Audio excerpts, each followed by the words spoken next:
great fights of 2013, Johny Hendricks will take on ruthless Robbie Lawler for the welterweight championship of the world. Here we go!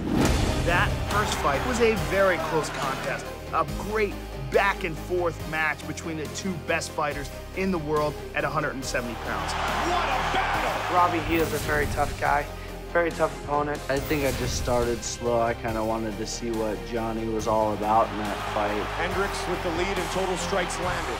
I stayed toe-to-toe with him, threw punches with him. That's his bread and butter. That is crisp striking from Johny Hendricks. He brought some good stuff to the table in the first and the second, and then I was able to come out and showcase what I'm capable of. And he got hurt. Hendricks trying to survive right here.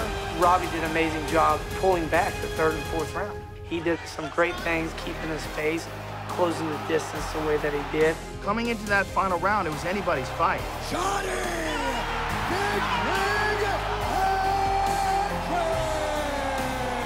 Johny Hendricks pulled that fight out in the fifth and final round. The difference in the fight for me was Hendricks getting a takedown in the fifth round was what won it. Huge takedown for Johny Hendricks. Ended the round on top, you know, just looked a little more dominant with his wrestling in the fifth round, and he got him the victory. Oh my God, dude, Robbie's tough.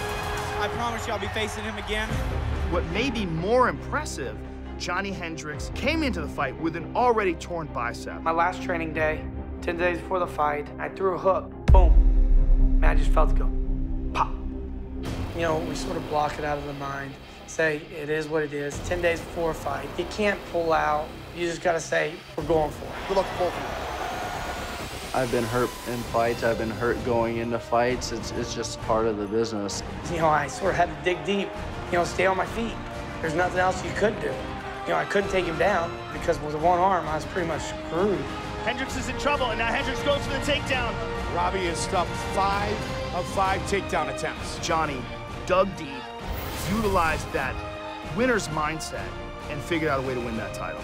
Now he's got to figure out a way to defend it. This is gonna be the first time I'm gonna walk into a fight with this kind of a layoff. I can't wait to get into the octagon, to be able to see what I can do with 2 arms again. Now that that bicep is surgically repaired, healed up, he's 100%, he's looked outstanding in training. My bicep feels great. I can throw punches just as hard as I could before. I know my wrestling's better, and that's what I think is gonna separate us in this next fight. Johny Hendricks is one of the best wrestlers to ever compete in the UFC's welterweight division, and has proved that time and time again inside the octagon, but also carries with him devastating knockout power. His left hand is one of the best weapons in the UFC, period. He touches guys and they go flying like he's got magic in his hands. I finally hit where I want to be. You know, I want to be the guy that has the bullseye on his back. It makes it more fun for me because every fight I know I'm going to get the best.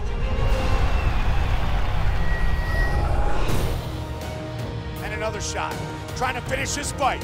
Robbie Lawler has been on a tear while Johnny's been sitting there rehabbing that arm. He's had 2 fights against very high-level competition and won both of them and has looked amazing. Ruthless Robbie Lawler finishes Jake Ellenberger. It's nice to be around for this long road and still be relevant 14 years after I started. It's a team effort, and I'm excited to showcase what I'm capable of. Robbie Lawler is one of the best knockout artists in the sport, period. The difference between the two of them when it comes to their striking approach is that Robbie has more weapons. Robbie can knock guys out with his right or his left, or a kick or a knee. That's the kind of power that Robbie Lawler brings to the octagon. I feel like if Lawler wants to get the victory this time fighting Hendricks, he needs to use a little more lateral movement, not stand in the pocket and trade punches with him. I'm looking to stop him, I'm looking to perform, I'm looking to put on a show, and the way I do that is by knocking people out. Robbie's going to be trying just as hard as I am to make sure it doesn't go to a 5-round decision, and I'm going to do everything I can to prevent him from walking home with that belt. Good left hand by Hendricks and another one. And Robbie's smiling at him. I'm excited for that belt. I'm excited to get the opportunity to fight for that title, and the belt's just gonna solidify who I am. Oh man, they are winging at each other. I want more than just one belt. I want to defend this belt and defend it and defend it and defend it until I just have so many I don't know what to do with it. December 6th, Mandalay Bay Event Center, Las Vegas, Nevada. Gilbert Melendez takes on Anthony Pettis for the UFC Lightweight Championship of the World.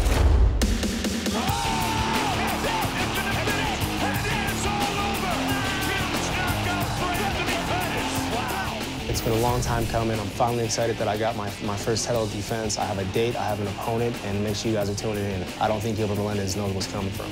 That is a tight armbar. He taps. And it's all over. Anthony Pettis is the UFC lightweight champion of the world. You know, he's a great fighter. I respect him, and, you know, I look forward to the challenge, and you know, I'm happy I get to test myself against someone like him. Gilbert Melendez, he is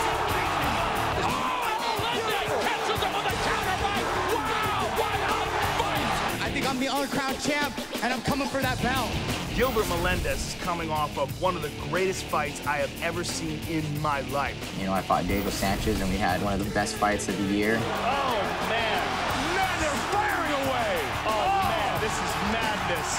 This is madness. It's the last fight on my contract, and I knew I had to send a message out that I needed to be re-signed and that I'm an entertaining fighter. So I woke up Diego, and we started trading punches and, you know, put on a show for everybody.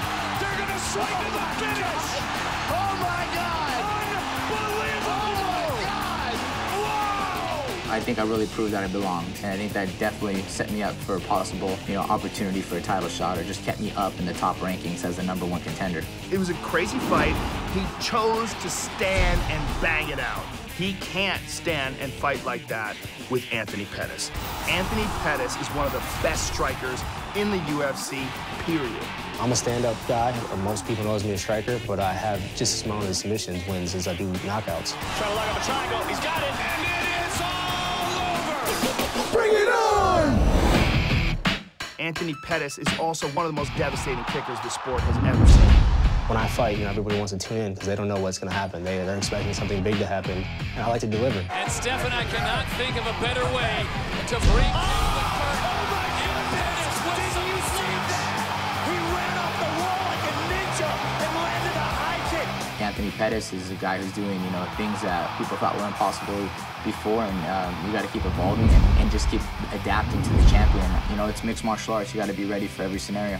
Both of these guys are coming off of a coaching stint on The Ultimate Fighter, and they got a chance to size each other up day in, day out. Constantly seeing Anthony Pettis definitely puts the fight on my mind and definitely gets the emotions high. You know, you start steaming, you get a little warm in your body, and you're just, you know, thinking about fighting right now at that moment. That whole season, we knew at the end we're going to fight. So I don't like to be friends with anybody in weight class because I don't want feelings involved when I'm fighting anybody. I don't want to be his friend. I don't want to get to know him. I don't want to like him. I'm here to beat him up. I'm here to bust him up and hurt him. When I see him, that's just what I want to do. We squared off at the end of the season, and we knew it was time to handle biz. Gilbert Melendez, the UFC champion, would be the accomplishment in my career. You know, I've been the Strikeforce champ. I've been the WC champ. You know, I beat all the champs when they were the champs. You know, and this would be the final title that would make the whole fairy tale complete. I'm the champ for a reason. These guys are contenders, and they want this spot. So it's my job to hold the spot down and make sure I can be the champ for years to come. So I'm ready, man. Bring it on.